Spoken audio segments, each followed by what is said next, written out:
All right, so good morning. My name is Hilary-Morgan Watt. I am with the Smithsonian Arts and Industries building. I've been there for 3 days. It's a new position, but I've been with the Smithsonian for almost 8 and working in museums for about 15. So this is the building on the National Mall with many of the other Smithsonian museums. It's been closed for about 2 decades. This is just a sneak peek at some of the past exhibitions and projects. We're actually not open and we have big announcements coming next month. So I literally can't say anything else about it, but it's an exciting new project. And you'll hear more if we stay in touch. So today is sort of an overview of how museums are using social media. I could spend, a week talking just about Facebook, but we only have 45 minutes. So please plan for your questions on anything that you'd like a deeper dive. But basically, what are we doing with these platforms? Social media, it's social. It's a two-way conversation. It's not a press release. It's not an academic paper. It's an interpretation tool. And these are the main players that North American museums spend most of their time on: Facebook, Instagram, Twitter, and YouTube. There are certainly many others. Tumblr used to be a very popular microblogging site. TikTok is sort of the new toy in town for sort of short videos. It's very popular with, teens. But a lot of museums are still kind of concerned about some of the privacy with that social platform. So it's still pretty new and not everyone is on it yet. What's interesting is that all of these platforms, how they've really sort of shifted and they've sort of morphed into each other. So what used to be special about photos on Instagram, they really all have a lot of features that do the same things. So each supports photo, video, live stream, and different lengths of narrative. And sharing news articles and direct links. So in an Instagram post, you might not have a link in your newsfeed post, but if you use the story feature, you can hyperlink directly to your website and sort of share content that way. Basically, it's all an amazing opportunity. You can reach people all over the world. It just takes a time commitment and sort of building a following and sharing engaging content that people want to share sort of beyond their own network. YouTube, most museums don't typically have a budget to use it effectively. It usually exists as an archive of past public programs or past exhibition content, and that's great. That's where most museums that I've worked in have sustained, that it's just this incredible archive that you could scroll back and listen to many artist talks.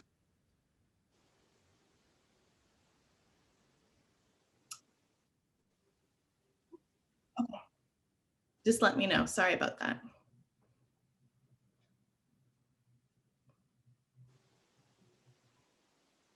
Okay. It's rare. So basically just YouTube, it's much more intended to be like a weekly broadcast that you would have a hosted series with new content and people subscribe and they want to keep coming back for something that's new.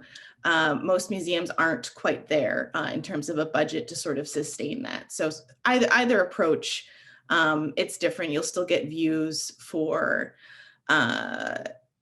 academic programs, when people are keyword searching, your talk still might come up on like a Google search. So it's a great tool that could be expanded on if you sort of have either that skill set on staff for, video editing and producing and just things like that.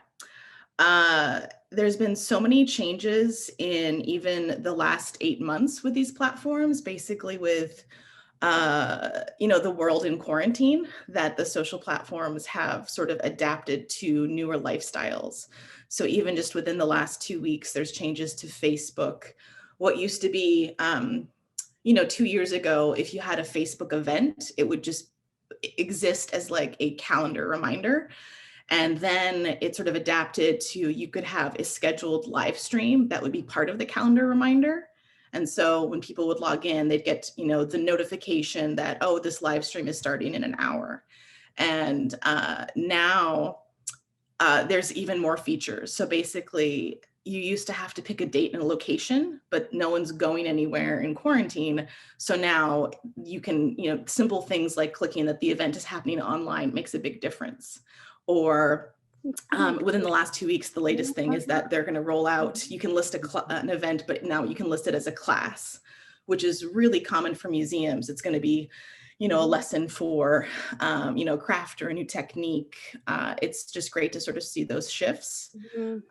If you work in social, it's also kind of overwhelming to keep up with all of the changes.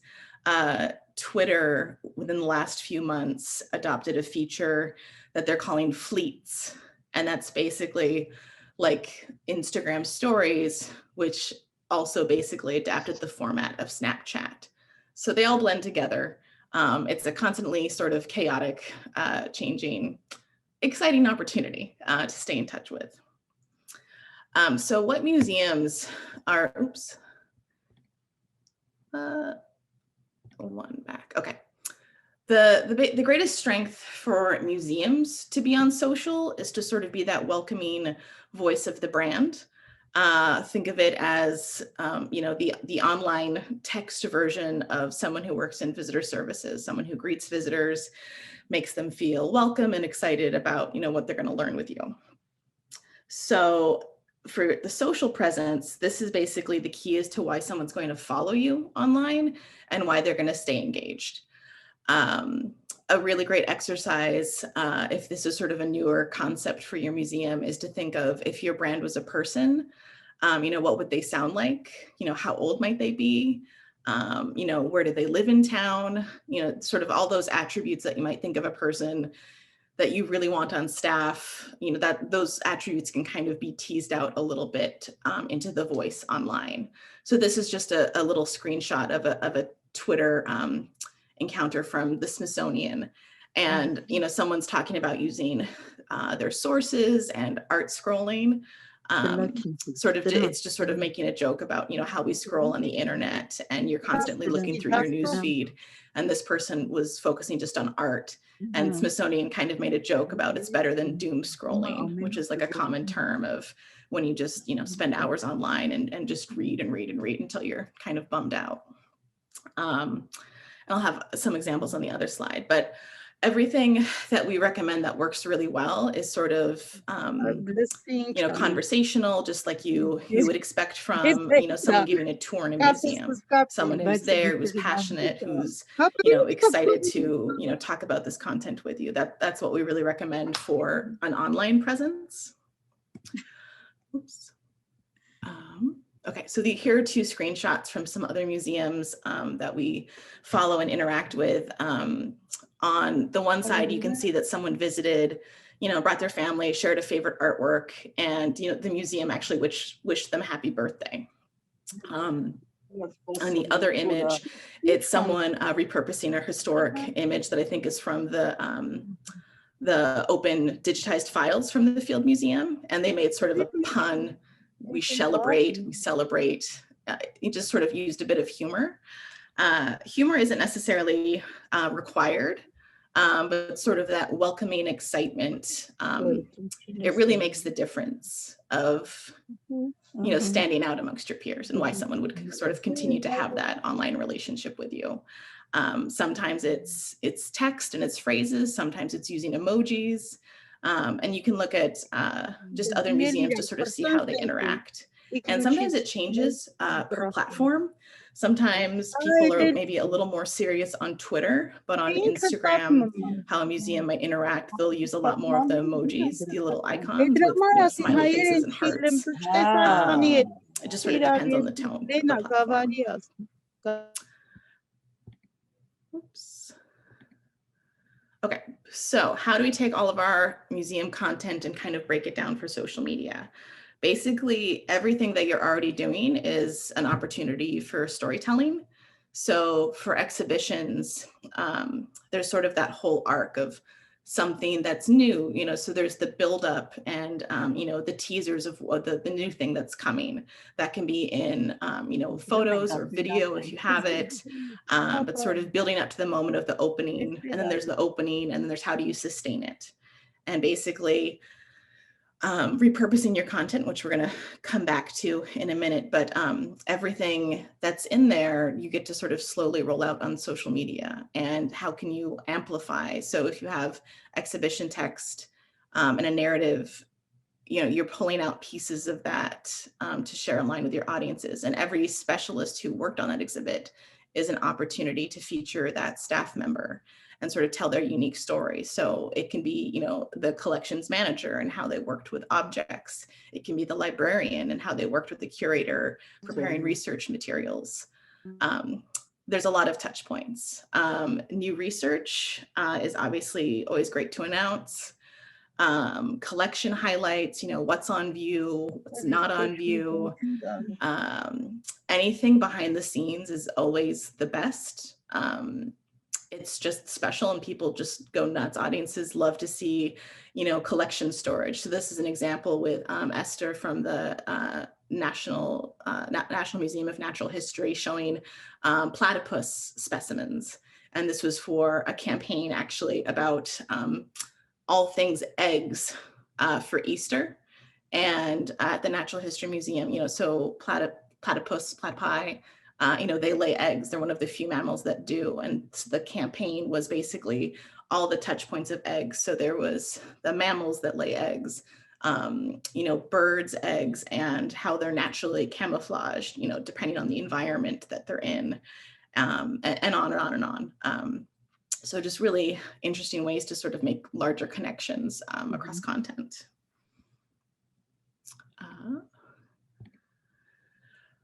So collaborators and amplification, again, back to the sort of obvious point that social media is social.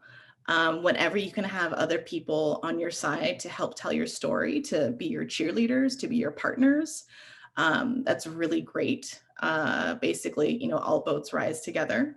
So you might have other museums that you're working on a project with, or another gallery. You might have fellows studying from a local university or an international university. Whenever you can sort of reach out to, let them join, something like a storytelling or launching of a new paper or project, it's really great to do that. You might be familiar with the term influencers. In sort of the profit world, influencers are people who have really large followings, and you're paying them to help promote your product. Museums typically don't have budgets for that. I mean, who has an extra $50,000 for someone to have one Instagram post?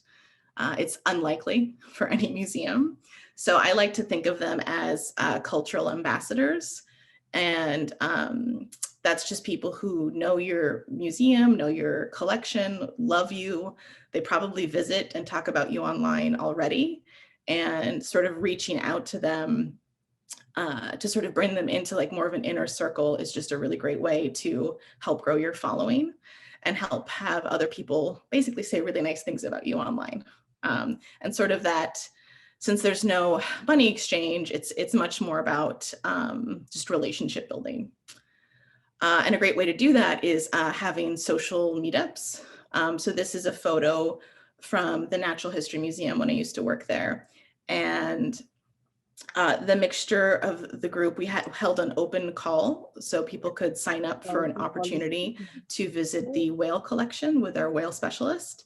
And so this is a mixture of people who use social media, of gallery representatives, a couple journalists, some students, and this wasn't timed to any new exhibit. This was just sort of an opportunity to meet people, get them excited about the brand, and show them something really cool, and sort of have those building blocks in place for future events and announcements. Okay, so the content calendar is basically how you map everything out. And if this isn't work that you already do, It can sort of seem overwhelming, but once you sort of have a calendar in place and you kind of divide up the priorities, it becomes a lot easier, because anything you're doing on social should really be supporting the larger communication goals of the whole museum, you know, in the strategic plan. So chances are you probably have, you know, 3 to 5 main targets for a year. And if you kind of break that down over the 12-month calendar, it becomes less scary. You know, so think of what you're going to talk about, you know, month to month and quarterly. You know, maybe it's you're going to have, you know, 2 new papers that you're publishing, and you have 1 new object joining the collection, and, you know, 2 exhibits. When you sort of break that down over the year, you sort of know every 2 months what you're working towards. And that's just kind of the main focus of your messaging, and everything else should sort of support that. And then any other time is kind of like the filler of things like holidays and seasons and, you know, local events.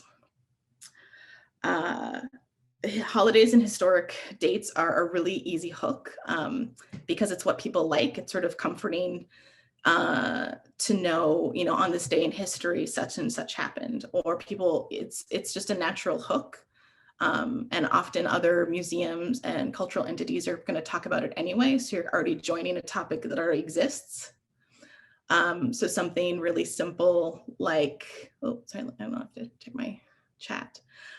This is a post from American Art about the winter solstice. Oops, I just clicked through, sorry. So that's just a really common, you know, seasonal post. People love it. You know, they're in the mood for winter weather, and you're sharing an image that sort of reflects what they're hoping to see anyway. Social media is obviously 24/7 machine, but your staff is probably not. Most museums only have 1 person, often half of a person. Usually people have other duties that they're fulfilling. So it's great that you can schedule some social media posts in advance, and then try to work out, you know, who's on point to, you know, be aware of the news cycle and something that's happening, you know, in the current trends that maybe is an opportunity to connect to. I would always say quality over quantity. You know, if it's part-time, then that's how you do your social media. Your social presence will be part-time, but it's going to be quantity. You know, post with purpose, and don't make noise. You know, just like filler tweets or Instagram posts that weren't really, you know, thoughtfully written. You know, just as much as you didn't want to write it because you didn't have time, your audience won't want to see it.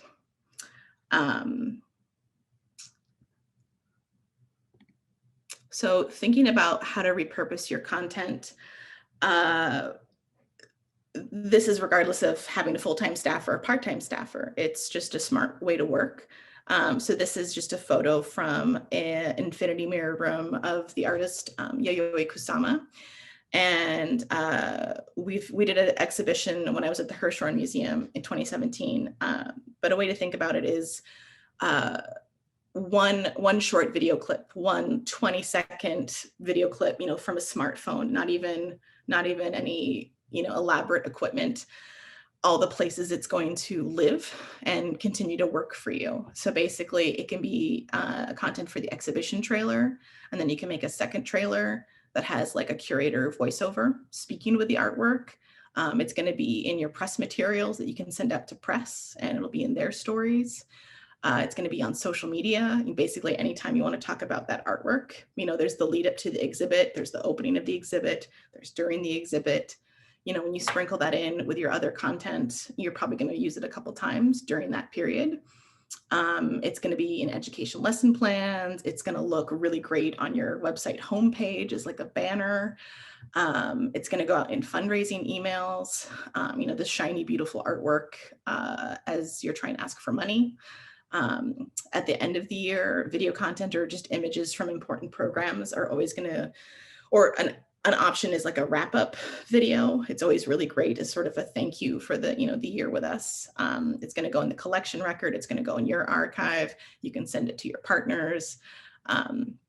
So just really think of that for how you document any of your important projects, that you're going to use it another 50 times.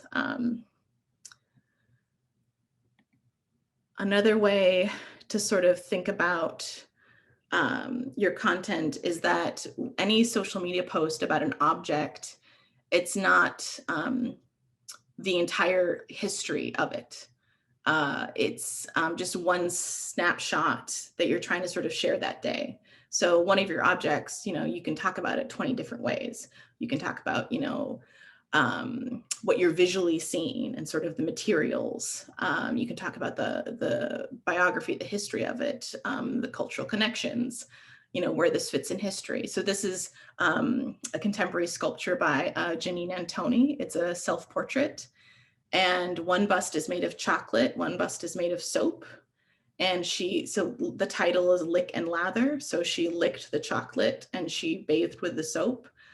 So this is contemporary art. This is pretty funky. It's out there. There's a lot of different things you could say, but for any of your collections, sometimes it's even just a great staff activity, invite people for a brainstorm activity and have, an agenda of 5 objects, and everyone needs to sit there and come up with 5 stories that they would tell about it. And that's another really great way to sort of, build out your social content. I was going to go over just a few campaign examples today. So these are some photos from an Instameet. So it's an Instagram social meetup. And this was organized to sort of meet with local community members, people who really love the social app Instagram. And so we had about a group of 20 photographers come for a special morning tour with a curator. It was before the museum was open. And this is just a really common format. The incentive is that it's sort of this exclusive access with a curator. They'll get to take sort of beautiful photos when the museum isn't busy. And it's just really about developing relationships with, again, sort of the idea of cultural ambassadors for you. And this particular tour was about the theme of light in contemporary art. So you can see there's the blue image is like a Dan Flavin sculpture. And they got to meet the curator, they got to meet each other, they took lots of beautiful photos. And that was just a really easy, basically no cost way to sort of, get to know people in your community directly and build up people who love you and will share photos on Instagram. This was just a few thoughts on a new exhibition that we had. So the artist, Pat Steer, made this exhibition Color Wheel. It's a site-specific painting sculpture at the Hirshhorn Museum. And in terms of social promotion, what we did, we had the opportunity to film the artist in her studio, which is pretty rare. That's not necessarily the norm, but she's making this artwork for the museum. So to document that was really important. So it was sort of planned for in the annual budget as sort of the year ahead as like a top priority that this is what some money needs to go towards for a videographer. So we filmed the artist, some interview questions, we filmed her painting. And again, that repurposing content that was on the website, it's on our YouTube channel. It's used in, flashy video for like the gala and for fundraising.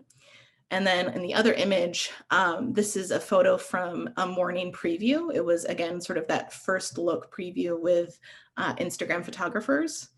And you can see they actually sort of dressed to the color, which was sort of an extra layer of fun and made for really great photos. And sort of that type of event, that first look, is then shared on their platforms and with their entire audiences. And some of these people have, 50,000 followers, 90,000 followers. So then everyone who follows them has seen these beautiful images of this really exciting art exhibit and then wants to come to the Hirshhorn to see it.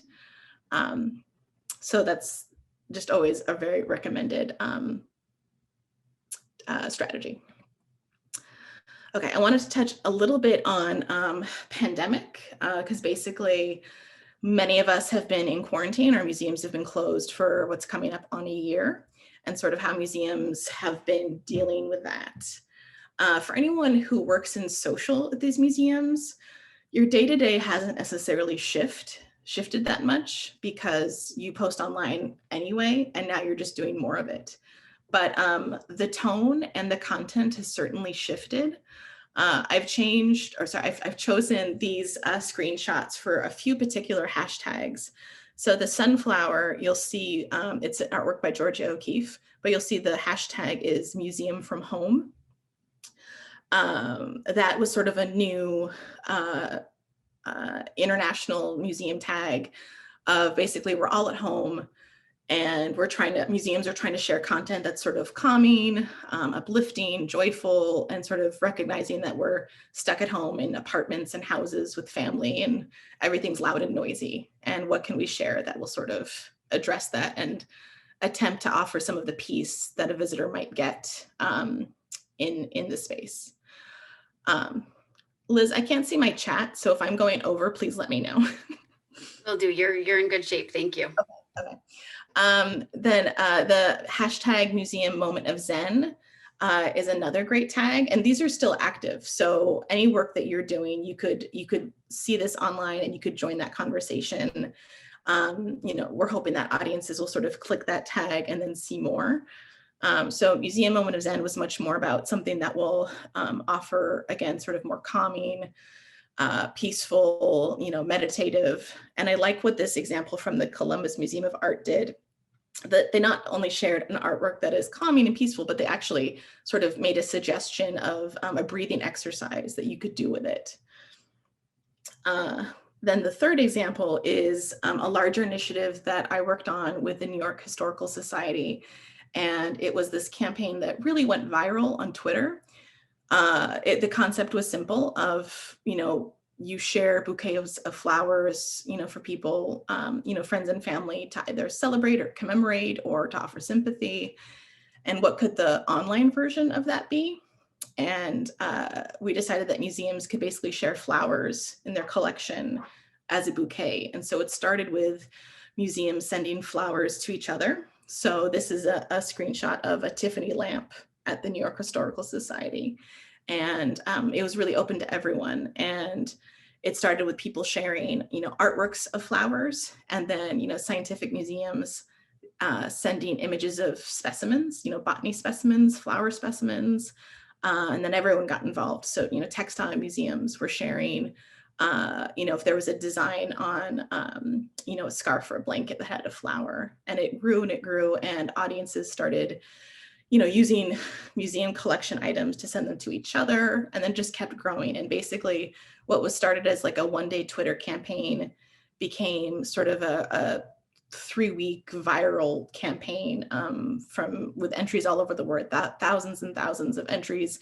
It reached like 67 million people. It was a simple concept, and it was just something beautiful and calming when all of the things online were just depressing news stories of how awful the virus was and continues to be. It was a campaign intended to have a moment of calm and something that was joyful in people's social feeds. Okay, I'm not going to dwell too much on this because Matthew is doing a whole session on measuring success, but I just wanted to speak about the tools briefly that, again, museum budgets. We're the Smithsonian, but we don't have necessarily a lot of money for, something like a metric software. So we're really in the same boat as like a historic house museum or a small gallery. And we really just pull the numbers from the individual platforms themselves. So you can go into Facebook or Instagram or Twitter, and they have insights and metrics and numbers, how many people your content is reaching, and sort of how people are engaging. So there's lots of data to pull from that with no cost. If you do have something larger that's, maybe there's one shiny new blockbuster exhibition that you're working on, or if you're opening a new building, you might want something that you could measure a hashtag with. And I've used Keyhole, and I really recommend that. It's one of the few tools that gathers everything in a really nice place and sort of gives you the number of how many people participated, like using your hashtag, where they are in the world, and sort of how many people you reached. It's sort of a one-stop shop. And I would also just add that any of your numbers, they really don't tell a story. It's always about the context surrounding it. If I wanted big numbers, all I would ever share is blue artwork, because that's, statistically the content that people love the most and gravitate towards. You know, our national zoo, they would just share baby panda photos all the time because that would win the internet and get big numbers. So just keeping in mind of not everything you share is the most popular, but you know, it's surely educational and important, and it's just going to have sort of the wave of those numbers. Not all of our artwork is immersive experiences. Sometimes it's small sculpture shows that people have never heard of. So it's just all within context of what success is for that project. Okay, I also just wanted to touch on crisis preparation, because social media is a communications tool, and I think whenever you can, to think of the worst in advance, and you can avoid it. So just sort of some quick thoughts on preparing for crisis communications. It'd be great to do a vulnerability audit, which basically just means, you know, what are your pain points? Where are your risks? And again, sort of if you don't have, you know, budgets for things like this, you know, who does? Simple things like setting up Google alerts is great, because you're going to be notified whenever your, you know, your museum is in the news. And I would set up Google alerts for the proper spelling of your name and then a common misspelling version of your name, because that happens too. If you've ever worked with like their press team, it's really common for someone to misspell your name even when they're talking about you. And maybe any of your senior staff on your team, so people who are kind of spokespeople for your museum, like the director and like a senior curator. It'd be great to know who's on the crisis team in your museum, sort of who's on the phone tree for, you know, final comments of, you know, if you make a statement or if you have to announce the museum is going to be closed, you know, for, you know, bad weather and the power's out. Even something that's like simple and you know, no one's injured if, you know, the power's out and you can't open the doors that day, but knowing who has to sign off on that decision is really important, because with social media versus a journalist calling, you know, social media, you're going to have people asking you, you know, why is it closed? Why can't I visit? It's just, there's typically no room for delayed action. Another thing to think about, if you haven't already, is sort of who on your staff is media trained. And that's just to support all things. That's to support social, that's to support press, because they're probably going to be involved in writing those final decisions of, you know, what you're saying online about whatever situation you're dealing with.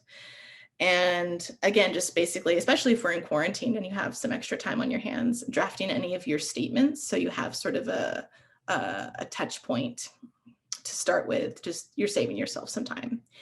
And for any crisis situation, think about metrics. Again, like, it's important to know how you reach your audience anyway, but if you do that regularly, it's going to help you measure if you're going through, you know, some type of controversial situation, how people are talking to you and about you. You're going to see how different it is from like a regular day. And that's just sort of better information to have.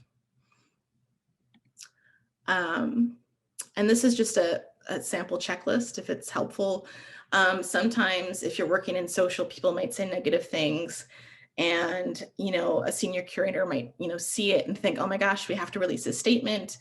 You know, they totally misunderstood what's going on. And sort of the checklist is to help you put it in perspective that people say negative things on the internet every day, but it's how bad is it? And is it persisting? And is it continuing? And is it actually a crisis, or is it just one bad day and people didn't like your exhibit for whatever reason? So this is something for your archives to just keep in mind, keep it in perspective. I also just wanted to share the wealth of knowledge. Museum practitioners are always very passionate and love to talk about their craft, and people who work in museum social are the same. If you use Twitter, this is a hashtag that you can follow, hashtag MuseSocial, and people share articles, people share advice, they ask questions sort of specific to this subject. And these are a few key people who work in museum and social that I would just, if you want to learn more, these are a great starting point, because again, they'll share examples of their work, they'll share news articles. And then the last person on this list is actually Taylor. She's a journalist with the New York Times, and she writes about social media.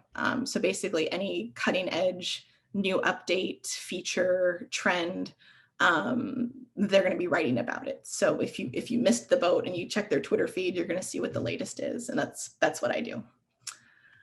Hilary-Morgan, I'm just going to give the 1 minute warning because we want to make sure we have to even better. Okay.